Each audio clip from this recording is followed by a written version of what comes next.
Welcome to Designing Healthcare That Cares, the show where we explore how to build healthcare systems where people and performance thrive. I'm your host, Dr. Laura Sutton, a physician, coach, and healthcare leader who believes that human flourishing and organizational excellence go hand in hand. Each week, I talk with leaders, change makers, and innovators about how to shift culture, lead with purpose, and tackle the root causes of burnout. Because when healthcare works for the people in it, everyone wins.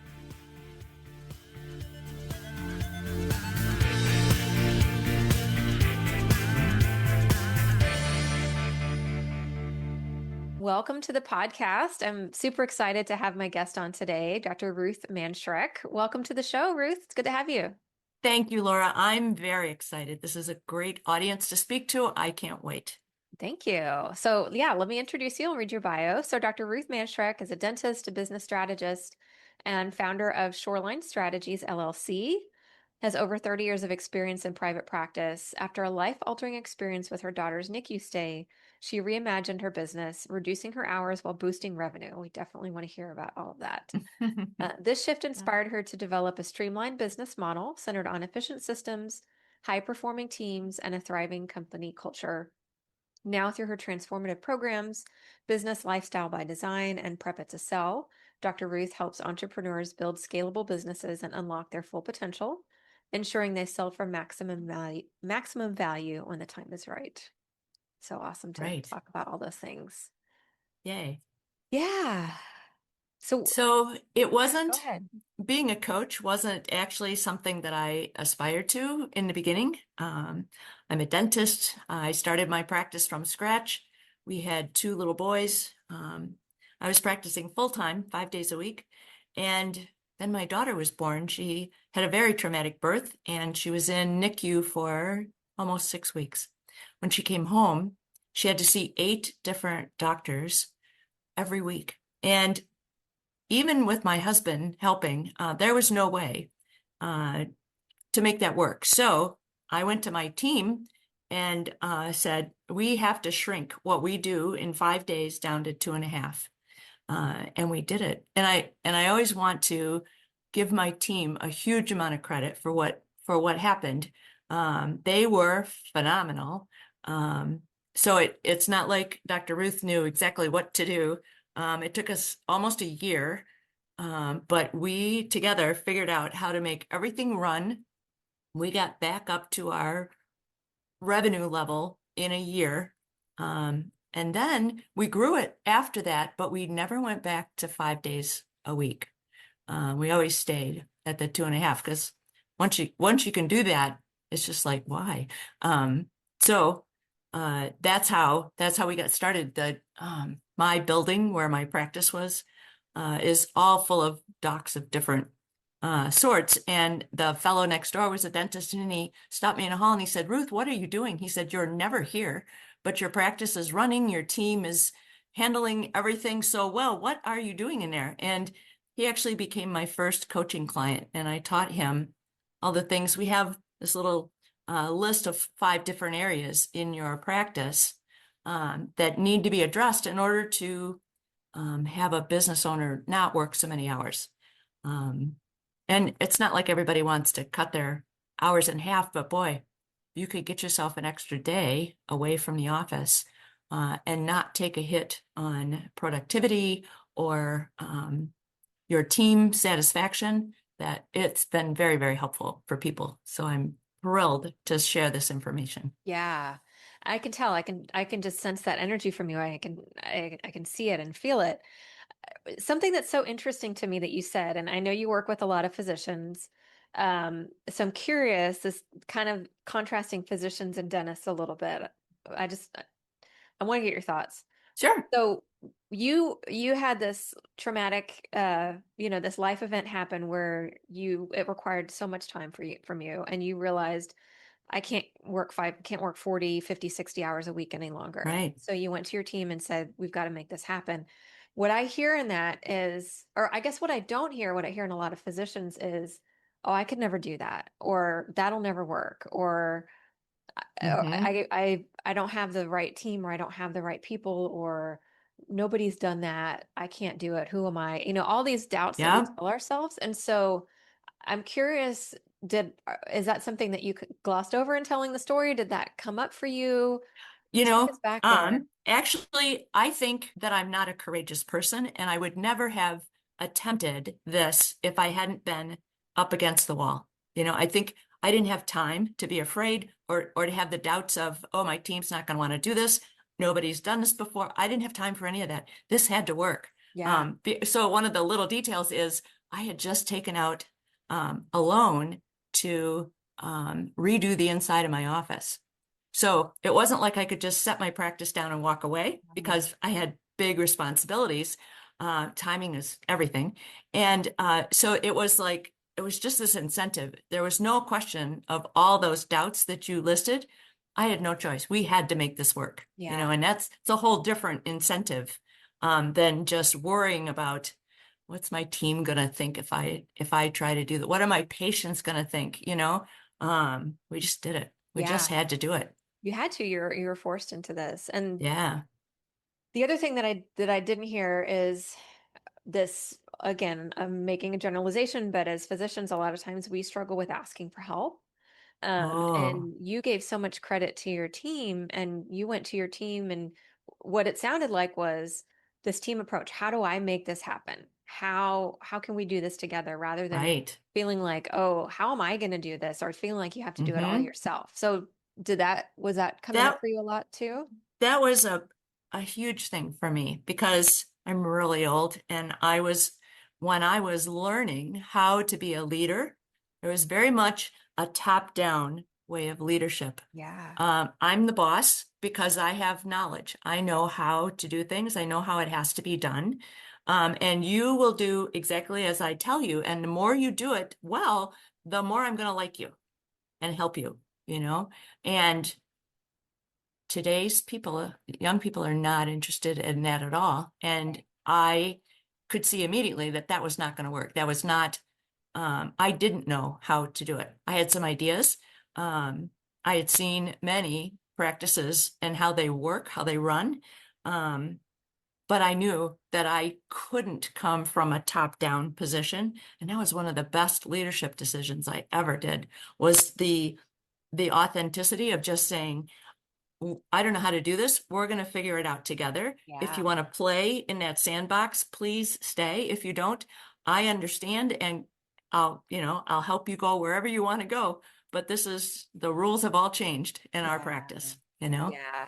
Are you still seeing that mentality in physicians today or any practice owners, whether that's physician, dentist, physical therapist, Yep. whatever that looks like? Is that mentality still there of like, I have to do it all myself?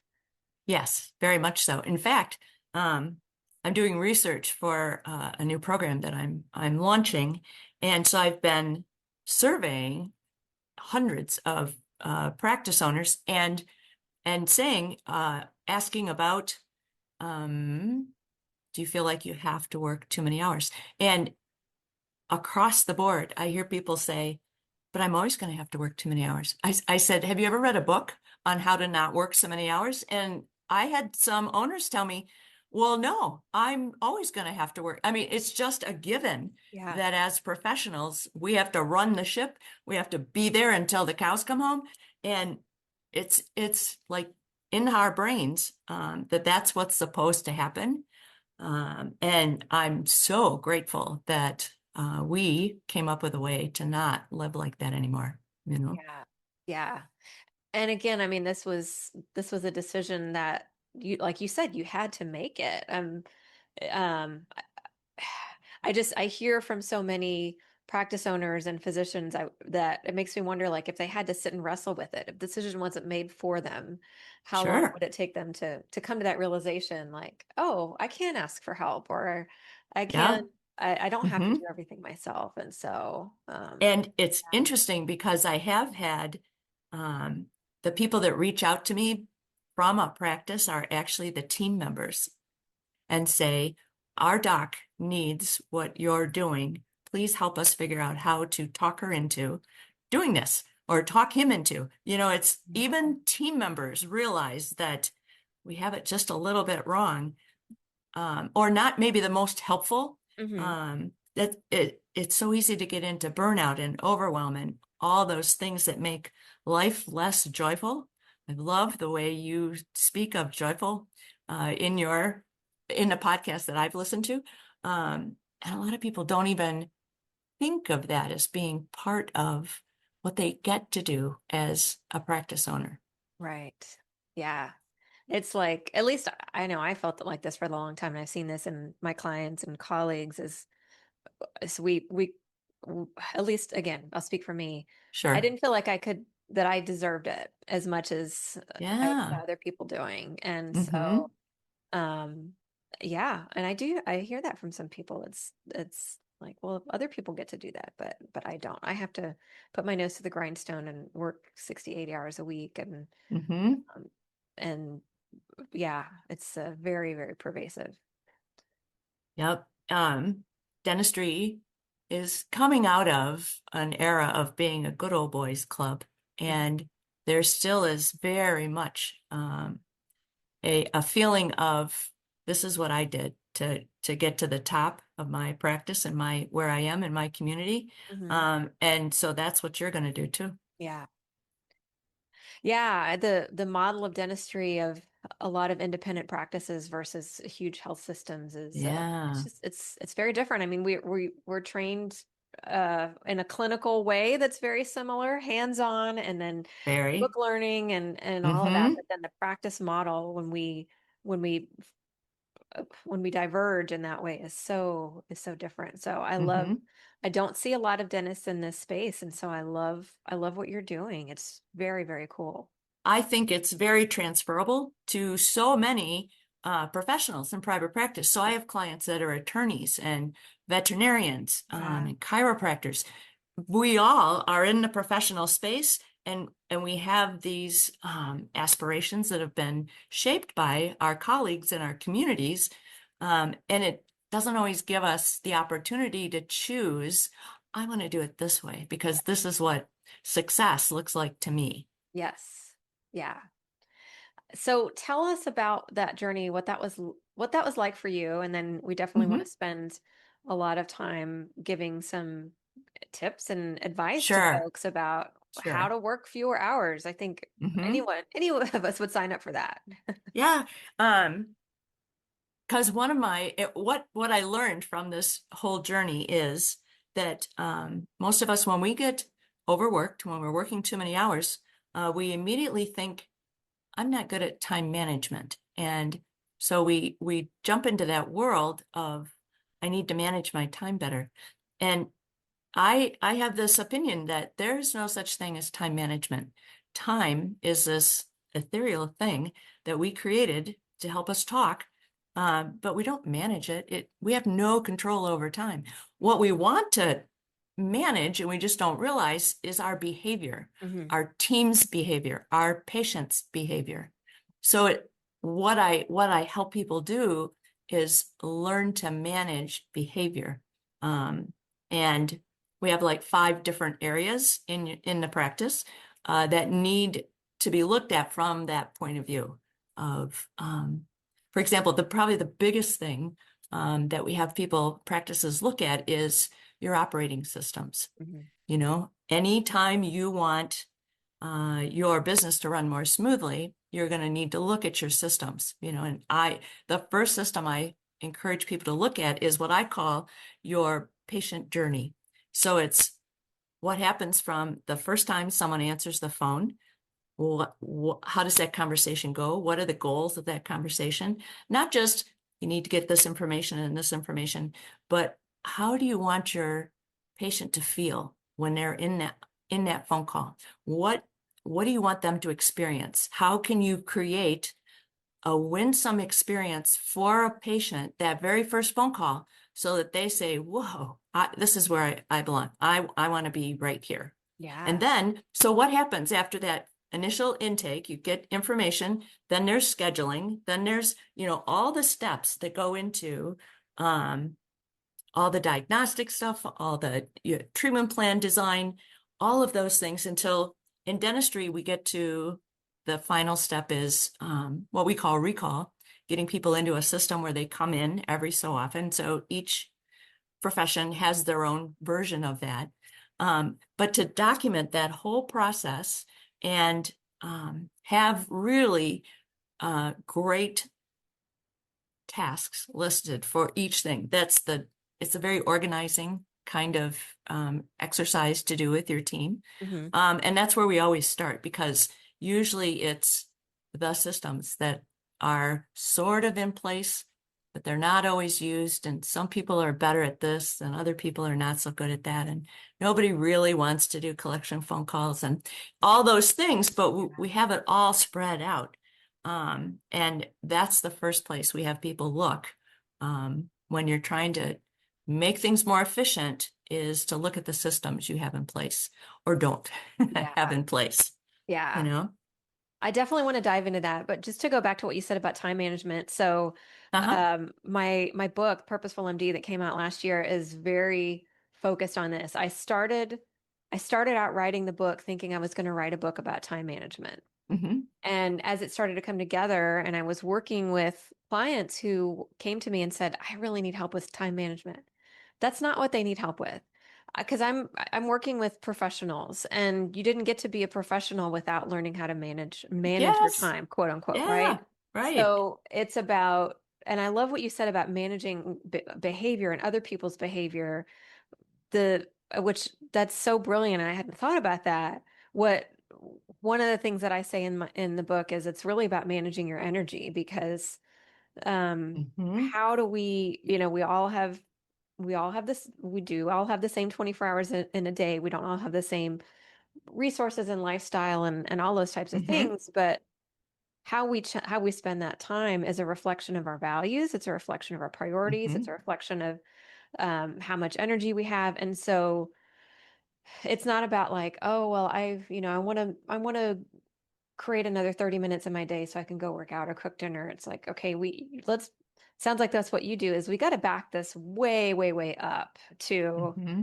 it's not about creating that time for you to work out or cook dinner. That might be the end goal, but what's everything that's underlying that? What are the beliefs that you're telling yourself, or that you don't deserve it, or Mm-hmm. that you have to live up to this standard that's unrealistic, and all of these things behind that. So, Mm-hmm. you speak in my language there. That's so so powerful. And so much of that, the mindset of how, all that belief system that you have, that's part of the support system that allows you to be flexible. Um, because what works when you have, like, we have 4 kids. So at one point, the 3 of them were in diapers. And what worked for me when there were 3 in diapers, it's not anything like when we had 4 teenagers, you know? Yeah. Yeah. So you can't just say, I'm going to do the Mel Robbins thing and get up at, at this hour, I'm going to get out of bed right away.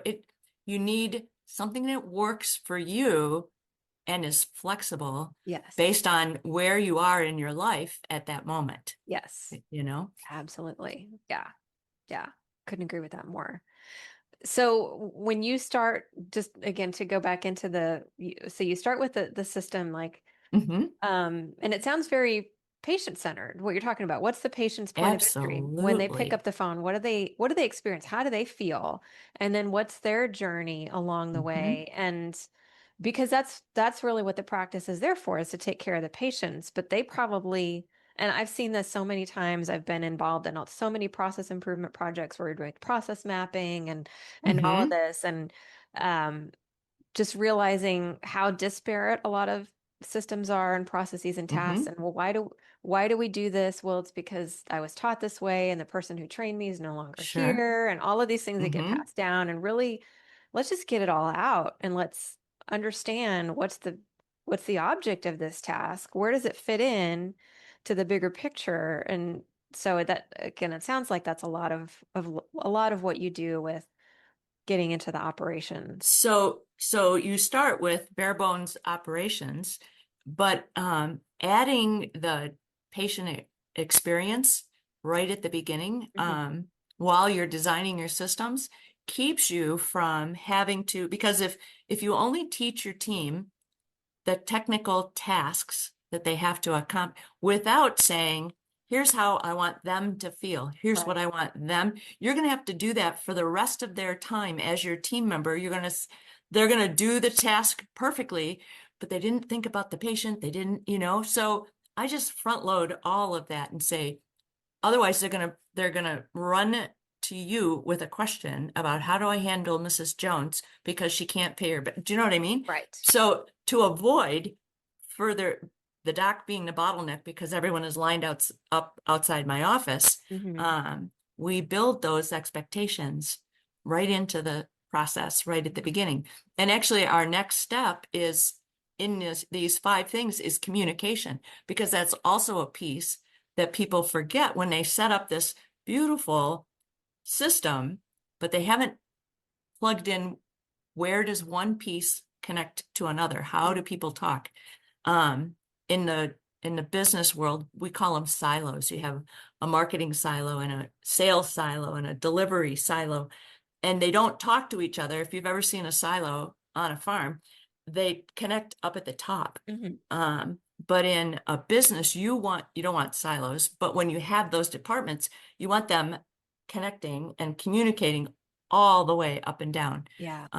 So the next big step of this is to build communication into. So we'll go back to the client or the patient journey. When you're done with that initial intake, where does all that information go? And who gets it next? Like, who is the handoff for this?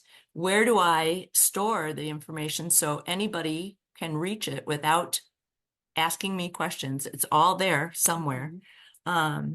So the communication piece is hugely important and something else that's baked into the operations. Now, a lot of people say to me, gee, does this mean we have to have more meetings? If you're going to have, and I'm here to say I don't like meetings. I try to have as few meetings as possible. Yeah. We have a few that a good team really needs. For example, in the dental world, every morning we have what I call a standing huddle, a morning huddle. Mm-hmm. And everybody stands up. It's only going to be 10, 15 minutes. And we look at today's schedule. Do we have all the lab work? Are there any holes that we need to fill in the schedule? Are there any patients coming in who need extra help, who might be more apprehensive, might need financial assistance? We discuss these things with the team before we get started. And Mm-hmm. then we look at the next day and say, what holes are there in the schedule that need to be filled? Because while your patients are in the office is the best time to rearrange your schedule. And just so those 2 days, all the communication is handled in 10 minutes Yeah. in the morning.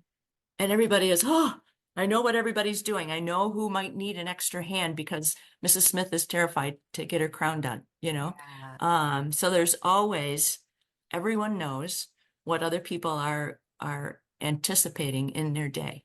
It Yeah. really helps build a team approach to just because Mrs. Jones is in my operatory doesn't mean somebody else can't come in and be of assistance, because they know Mrs. Jones really likes it when somebody comes in and talks to her and distracts her so she doesn't know what I'm doing, you Yeah. know? Yeah. Uh, Things like that. That's what really makes your team much more cohesive, much Yeah. more supportive of each other. Yeah. I love that so much. That a morning huddle is something that in the organization I worked with for a long time, a lot of our clinics did that, and it works so well. It sounds so simple, and it Mm-hmm. doesn't take much time. It would be, yeah, it'd No. be like 5, 10 minutes, and Mm-hmm. just like you said, everybody stands up because that kind of gets the blood flowing and energy going in the Mm-hmm. morning, and make sure that it doesn't run long. Right. But that's Yes. that's really all you need. And so, yeah, I love what you said about it doesn't necessarily mean more meetings. I mean, busy practices don't have time to take We meetings don't. during the day anyway. And so, Mm-hmm. how can you what I hear about communication is like, does that mean more emails or more meetings? But Mm-hmm. how can you make sure that the information is communicated up front and people are given guardrails and expectations Mm-hmm. so that they don't have to like you said come to you every time Mrs. Smith can't pay her bill? What do we do? Well, if they're have a good understanding of that process at the Mm-hmm. very beginning, then they don't have to Right. come to you, and that's communication too. That doesn't. And that is because so much of what keeps the doc working too many hours is the 1,000 questions that the team comes to us with Yes. during the day. And it's like, I need 2 minutes. You just have to tell me this one thing. And that's what kills us. Yeah. You get interrupted and then you can't get back to what you're trying to design. It's crazy. So as much as possible to get all this communication somewhere. And nowadays it's so much fun. You can have different modes of communication for different things. So if you're like some practices have rules, if you're communicating with a patient, it's going to be a phone call or an email. If you're going to communicate with Dr. Ruth, it's going to be on a Slack channel. If you're going to communicate with one of the team, it's going to be our scheduling software has these little boxes where you can talk to anybody on the team, and they're right there in the operatory. So no matter where they are, they can see Mm-hmm. it pops up for them to see. So then it's so much easier. I go to one place to find all the things that I'm supposed to address. And the team knows they only have to go to this one place. So technology's made this a whole lot more fun, Yeah. you know? Yeah. Yeah. So I encourage people to figure out what works best for your team when Yeah. they're communicating with each other, because it's 3 different arenas. It's Mm-hmm. communicate with me as the doc, or with each other as the team, or with patients. Those are the 3 big Yeah. areas you have to figure out the level of professionalism, the kind of language that you can use, the format that you're going to use so that everybody is singing the same song. It makes your practice look very cohesive Mm-hmm. to your patients, which patient confidence in their doc is so important. Yeah. All the research shows that that is vital. That is vital for them to get the best result, no matter what it is you're doing with them, what kind of treatment you're working through. Their confidence in you and your team is a huge impact on their results, which Yeah. I love. I think that's awesome, you know? Yeah. I mean, how often, at least from the patient perspective, it's like when they feel that the one hand doesn't know what the other hand's doing. It's tough. Mm-hmm, It's really mm-hmm. tough. Yeah. And I take it on as part of the doc's responsibility. So if I want patients to have great confidence in the skill and care of my team, I need to create that world for my patient. So I say things like, Mrs. Jones, I'd be happy to um, take care of this question for you, but I just want you to know if I give it to my team, it's going to get done faster. If you have to wait for me to figure this out, it's going to take longer. Hmm. So my team is awesome at this. Is it all right with you if I hand it off to them and they'll carry this through and they'll do a much better job than I would. Hmm. Patients think that the doc does everything the best, you know? So I try to create an expectation of my practice is a team experience, Hmm. or I don't do everything in the patient flow, the patient journey. I'm not every step of that.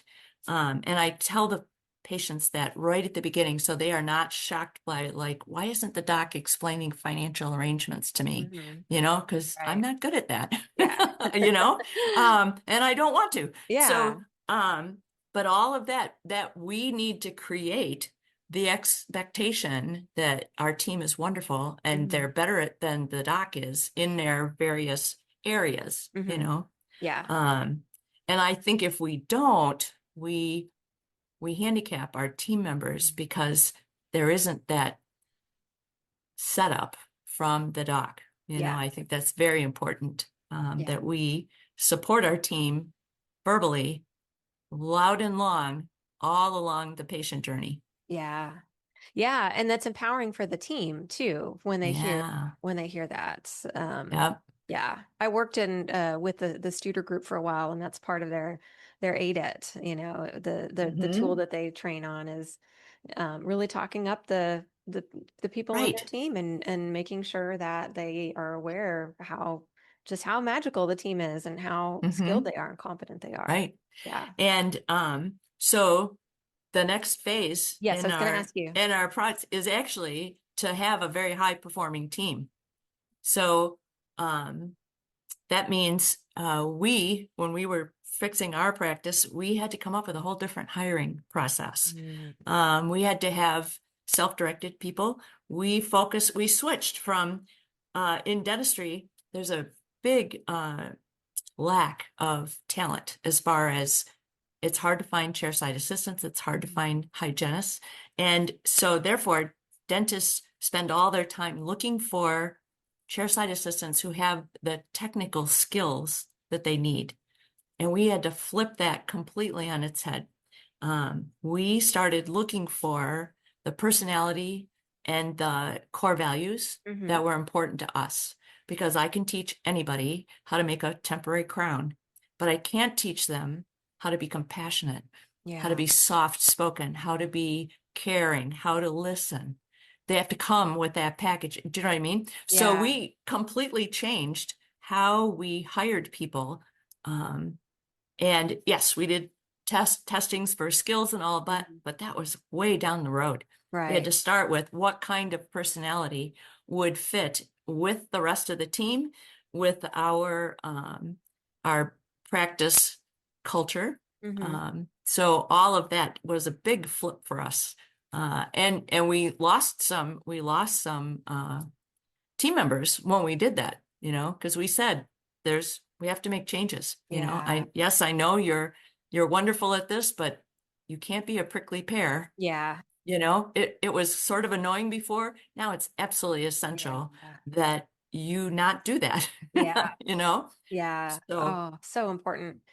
How do you, and I know you work with a lot of practice owners, but I think uh, there's a good number of our listeners in our audience who have various levels of influence over who they work with and who they're mhm. because they're in a large health system or academic setting. And so how do you what advice would you have for a physician or any clinician in that type of role? Where you don't get to pick your own team Yeah. members, you mean? Yeah. Yeah. So, I did a lot of the training. Chairside assistance is probably the best example for me. And I would, um, while I'm working on a patient, so there's a patient, and then the patient's head is like 8 inches from me, and then the assistant is on the other side. And while we're working, I talk constantly um, to the new chairside, Mhm. and it's all about expectations. And I know that I have an audience of two because the patient is listening Mhm. hugely to how I'm training this new person. Mhm. Um, and none of it is about the technical part. The technical part, we've always said, you go in the back, you go in the kitchen or in the utility room, and that's where we'll teach you how to do technical stuff. All the training that we do chairside is about our culture, about how to talk to people, about what's the best way to present this idea and how to listen to people. So if someone is not a good match, they're going to get really tired of listening to me explain all of that, and they Yeah. self-select to not work with me. So if you have to, because you just have to define where your boundaries are, Yeah. even if you are working for a large, because now we have big box groups, Mhm. in dental practices too. It's Mhm. not as bad as the medical Mhm. world, but there has to be a way for you to set the stage. And of the MDs that I've worked with, no one has been told that, you can't be selecting that way. Mm. There isn't anything harmful. There isn't anything um, outrageous in having these conversations, Yeah. but you're just teaching that person Mhm. what you expect when they're with you in front of and Yeah. if you're consistent and you can carve out your little kingdom within the big, you Yeah. know. And what I found is that it's very winsome to other docs. Mhm. You know, they're like, oh, how do we do this? I Yeah. want, I want that kind of relationship. The prickly pear on the other side of the room is no fun, and I don't want them. So Mhm. how are you doing this? Yeah. How are you getting them to behave? It's all about those behaviors, Yeah. you know? So yes, Okay. it can be done. It's not near as easy when when you don't have control over Yeah. all of that, you Yeah. know? Yeah. So operations, communication, hiring, onboarding, and training process. Right. So what are numbers 4 and Number 5? number 4 is to have an irresistible business culture. So when you have good systems, a great team, you have to support them. You have to make it irresistible to work in your office. Yeah. So we take our core values.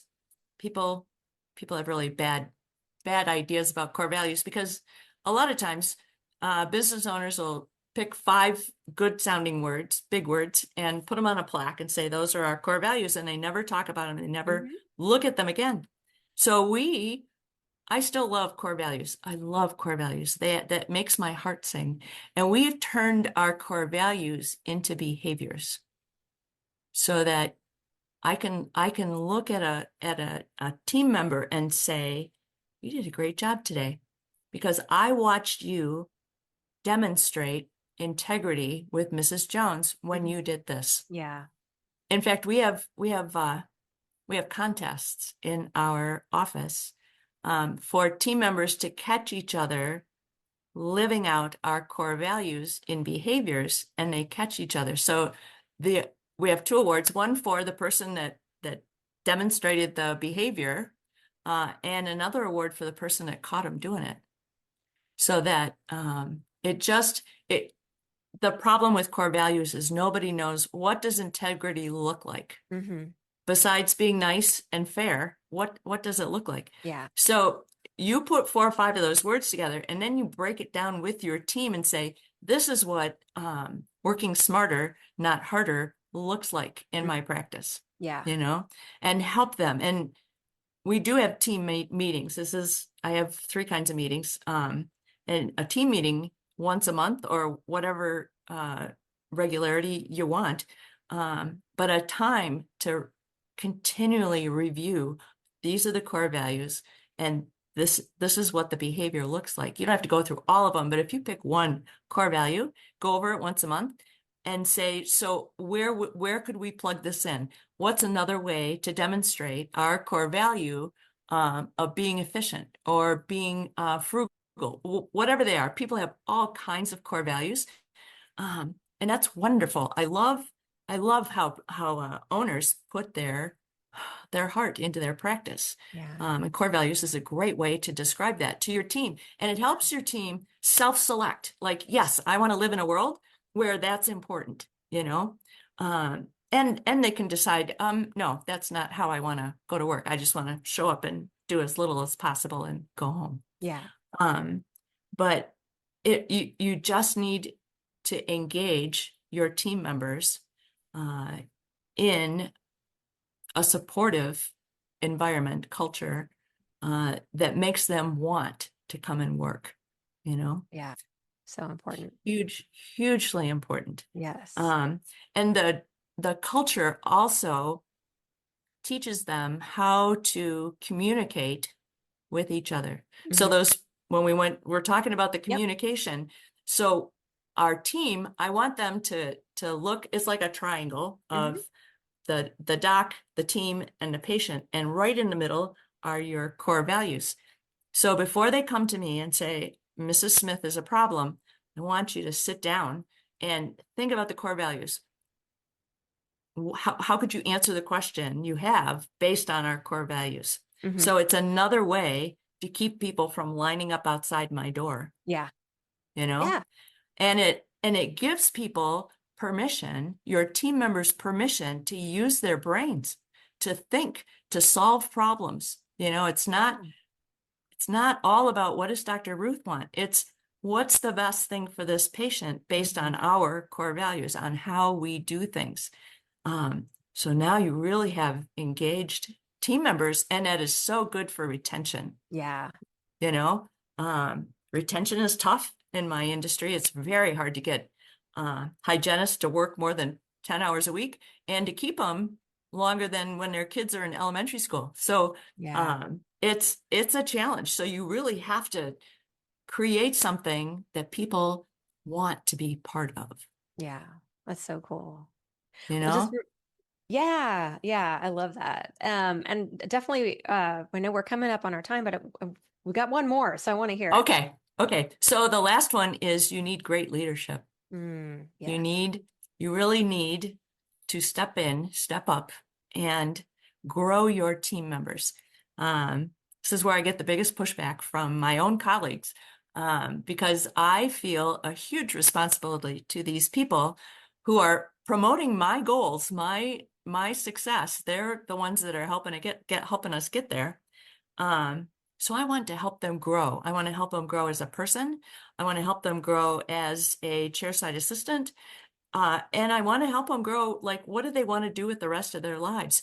We have trained people, we've sent them to courses that are helping them leave my practice because they're going to go on to something bigger and better. And I love that. It's so helpful to your team members to see that we truly do want people to grow, because while they're working for me, I'm going to have a better employee because they've grown. And sometimes it's so simple.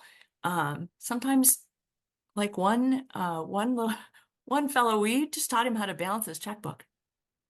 You know, the training that you provide for your team doesn't yeah, have to be dental, it doesn't have to be medical. It could just be daily living yeah, things that, you know, that's helping them grow as a whole person, you know?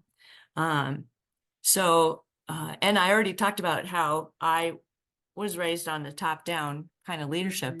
Mhm. And I think the best thing that helped me see that that doesn't work is my 4 millennial kids, who want absolutely nothing to do with that top down stuff, but they love being able to problem solve and Mhm. be creative and use their brains Yeah, at work. And all the other things we talked about allow them to do that yeah, if they're given the right guidance, you know? yes, Like, so you have to get really good at um, designing like the end result. Like, this is what I want you to get. You come up with a way to get there. And here are the parameters, here are the guardrails hmm so that you don't get in trouble. Um, but it's so fascinating to see. You've engaged them, you've given them permission to be creative, to use their brains. Great things happen when you actually let your team members make decisions yeah, and move forward. yeah. That's so beautiful. Thank you for sharing all of that. It's incredible work that you do, and I know you've just made an impact on so many practices and clinicians and patients too. They're the ones getting the ultimate benefit at the downstream. It So, is. It is. yeah, It's so fun. yeah, Where I enjoy it, and I really have this mission to share it with more and more practices, you know. yes, yes. I can tell for sure. So, where can folks find you? You mentioned before we started recording that you had a resource that you wanted to share for our Oh, yes. as So well. I have if they go to workfewerhours.com, Okay. there's a checklist there that covers a lot of the material that we talked about today in much more organized fashion. They also can go to our website is shorelinestrategies.com. Awesome. Um, and if they want to reach out to chat, I'm on LinkedIn. So any of those way are easy. Yeah, perfect. We'll put all those links in the show notes. So Great. thank you so much for being here. This is a great conversation, and I know it's going to be so helpful to our listeners. Oh, thank Thank you. you. Great, Laura. I've really enjoyed it. Thank you so much. Thanks for listening to Designing Healthcare That Cares. If today's conversation gave you a new idea or inspired you to see things differently, share this episode with a colleague and keep the conversation going. And if you're ready to take the next step in building a thriving healthcare culture, you can find resources and ways to connect with me at drlaurasutton.com. This podcast is for educational and informational purposes only. It is not medical advice, and it should not replace care from a qualified healthcare provider. Always seek the guidance of your physician or other qualified professional for any medical questions or decisions.